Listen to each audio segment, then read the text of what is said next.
जय श्रीराम. पिंपरी चिंचवड महानगरपालिकेच्या 2026च्या निवडणुकीचे निकाल समोर आलेले आहेत.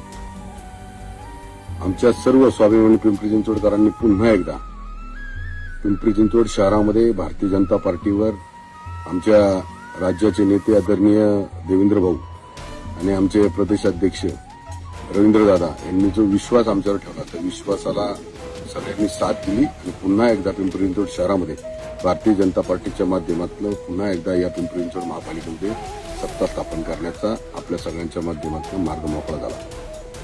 मी पहिल्यांदा सगळ्या माझ्या स्वाभिमानी पिंपरी चिंचवडकरांचं मनापासून त्यांच्या चरणी नतमस्तक होतो आणि इथून पुढला काळ जो पण आहे जसं देवेंद्र पर्व महाराष्ट्रात चालू आहे अशाच पद्धतीने पिंपरी चिंचवड शहर सुद्धा पुढल्या 50 वर्षाचा व्हिजन डोळ्यासमोर ठेवून काम करणार हा विश्वास देतो.